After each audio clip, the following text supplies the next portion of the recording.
madaxweynaha Burkina Faso Captain Ibrahim Traore ayaa waxa uu ka hadlay aqoonsiga ay Somaliland ka heshay Israel sida hadalkiisa ka muuqatay oo aad ka arki doontana waxa uu taageeray Soomaaliya iyo midnimadeeda asagoo erayo adag ama culus u adeegsaday aqoonsiga Israel ay siisay Somaliland muuqaalkan ayaana kugu wadaagaya hadalkiisa iyo wixii uu ka yiri arrintaani waxaana ku leeyahay soo dhawaaw haddii aad igu cusub tahay inay igu soo biir oo ka mid noqo asxaabtida sharafta badan ee halkaan iiga xiran mahadsanid wargelin muhiima ma doonaysaa waalidkaaga oo dhintay ama sariiryaal oo xanuunsan in lagaaga soo cimreeyo bisha Rajab oo kamid ah bilaha xurmada leh wax ka yar $300 ayaa lagaaga soo cimreynaya waalidkaaga waxaana fursadan kaaga faa'iideynaysaa shirkadda Taqwa oo ku sameysay qiimo dhimis ballaaran waxa lagu soo duubayaa muuqaalo ku saabsan qaabka ay cimradu u dhacday haddaba wixii faahfaahin intaas dheer nagala soo xiriir ciwaanada iyo telefoonada shaashada kaaga muuqda shirkadda xajka iyo cimrada ee Taqwa Xaj and Umrah ku dooro alla ka cabsi ammaano iyo adeeg hufan madaxda kala duwan ee caalamka Soomaalida kuwa Afrika Carabta iyo kuwa qaramada midoobay waxay ka hadlayeen arrinta asbuucan ka dhex taagneed Israel iyo Soomaaliya kadib markii Israel ay u aqoonsatay Somaliland inay tahay jamhuuriyad madax bannaan oo Soomaaliya si toos ah uga go'an madaxda ka hadlaysana saameyntooda iyo hadaladoodu waa ay kala duwanaayeen inkastoo loo badnaa in Soomaaliya la taageeray haddana madaxda soo hadlaysay qaar waxa ay la jireen Somaliland qaarna waxa ay difaacayeen dhanka Soomaaliya haddaba madaxdii ka hadashay arrintaas ama qadiyadaas u dhaxaysay Soomaaliya Somaliland iyo Israel oo la xiriirtay in Israel ay aqoonsatay Somaliland inay tahay jamhuuriyad madax bannaan waxa ka soo hadlay madaxweynaha Burkina Faso Captain Ibrahim Traore wuxuuna arrintan uga hadlay qaab adag oo ka duwan dhammaan madaxdii kale ee arrintan ka hadashay waxa uu codkiisa ku difaacay Soomaaliya waxaana sheegay in qalad weyn oo aan la qaadan karin Soomaaliya laga geliyo Israelna ay tahay dad sharwadayaal ah oo bini'aadanka xasuuqooda markii ay soo dhameeyeen hadda u soo jeestay kala qaybinta iyo isku dirka qaaradda Afrika waxauna yiri Israel waxa ay dawlad u aqoonsatay Somaliland ayadoo rabta inay kala goyso Soomaaliya waxauna leeyahay anigoo u hadlaya qaabka fiirsasho leh oo degan go'aankaas waxaan leeyahay waa mid qaldan go'aankaasi waa mid halis badan ayaan leeyahay sidoo kalena waxa uu leeyahay arrintaani waxay sababi doontaa amni darro hor leh oo ka dhacda Soomaaliya sababtana waxa uu yiri waxaan arkayaa gacmo shisheeye oo kala qaybinaya Soomaaliya waliba kuwa cadow ku ah wuxuuna intaas si raaciyay Soomaaliya ma ahan meel barxad ah oo geemamka siyaasadaha lagu cayaaro Soomaaliya waa mid waa hal dawlad waa hal dad iyo waa hal diin waxayna dadka Soomaaliyeed leeyihiin ayuu yiri hal rajo iyo hal mustaqbal mana jirta ayuu leeyahay cid xaq u leh in Soomaaliya ay ayadu go'aankeeda oo kaliya ku kala qaybiso oo ay kala jarjarto codkiisa iyo hadalkiisa waan ku dhageysiin doonaa isagoo toos ah waadna maqli doontaa wax kasta oo aan halkaan kala wadaagayana waa isagu sida uu yiri ama taqaanaa hadalkiisu sida uu ahaa iyo fikradiisa ku aadan aqoonsiga ay Somaliland ka heshay Israel waxyaabihii uu yiri inta uu waramayay oo Soomaaliya ka hadlayay waxa kamid ahaa inuu yiri Soomaaliya ayada ayaa hadda dhibaatooyin kala duwan ku sugan ayada ayaa waxa hadda ka jiro amni darro kooxooyin dagaalamayaal ah iyo sidoo kale baahiyo kala duwan oo ku xeeran shacabka iyo dawladda haddana uma dul qaadan karto wax kasta oo culays siyaasadeed ah oo banaanka uga imaanaya wuxuuna leeyahay qaaradda Afrika iyo meelo badan oo ay Soomaaliya ka mid tahay ayaga ayaaba hadda dhig baxaya oo xaaladdu ay ku adag tahay haddaba sharaxadan kooban kadib waxaad la dhageysataa codkiisa isaga oo hadlaya I speak today because a dangerous decision has been taken a decision that can open old wounds a decision that can create new fires a decision that can push a fragile nation closer to chaos Israel has announced its recognition of Somaliland a breakaway region from the Federal Republic of Somalia. I say this clearly, calmly, and firmly. This decision is wrong. This decision is dangerous. This decision threatens peace. Somalia is not a puzzle to be broken apart. Somalia is not a piece of land to be divided by foreign hands. Somalia is not a chessboard for geopolitical games. Somalia is one people, one history, one suffering, one hope, one future. And no foreign nation has the moral right to decide the fate of Somalia without the Somali people. I ask the world tonight, why now? Why this decision? Why add fuel to a region already struggling with insecurity, terrorism, and division? Africa is bleeding in many places.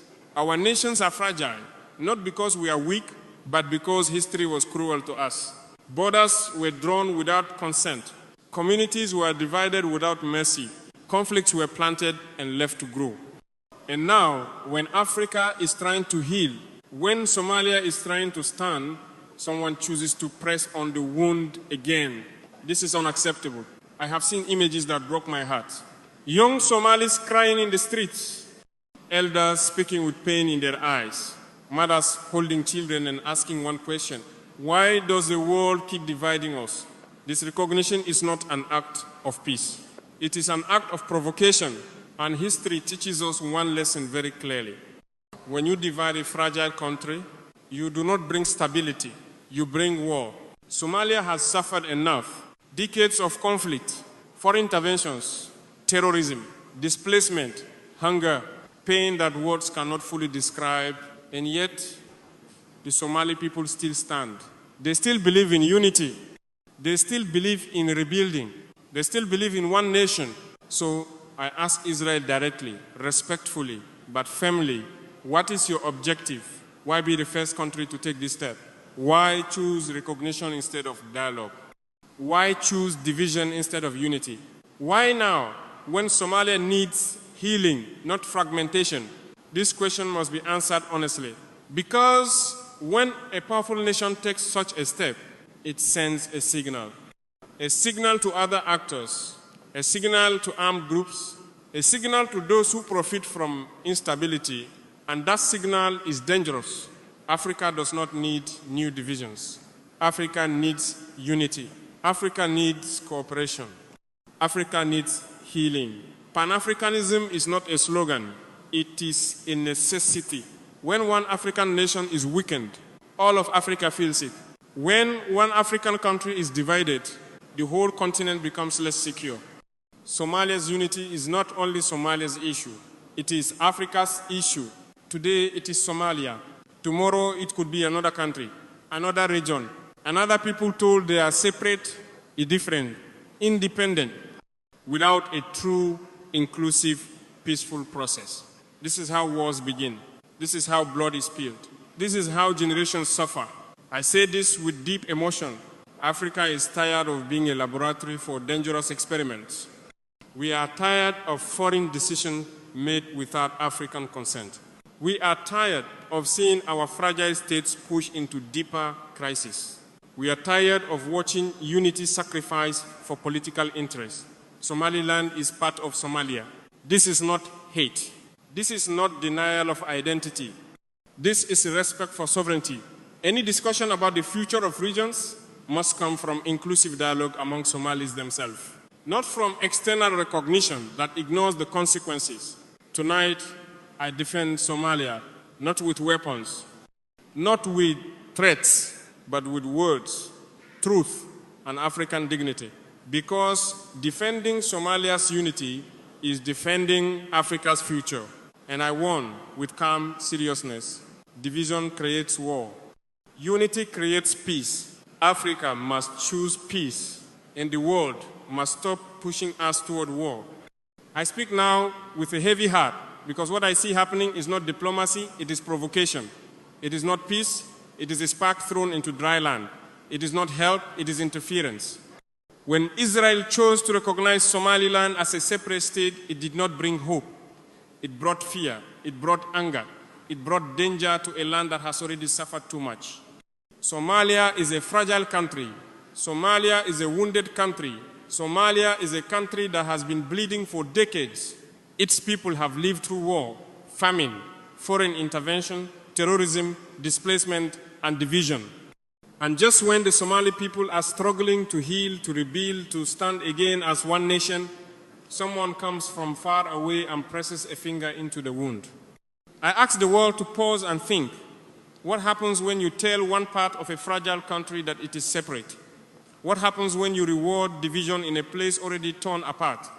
You do not create stability. You create resentment. You do not create peace. You create competition, conflict, and suspicion. You do not save lives. You put lives at risk. I imagine the ordinary Somali father hearing this news on a small radio in a village. I imagine his silence. I imagine the fear in his eyes. I imagine him asking himself, are we going back to war again?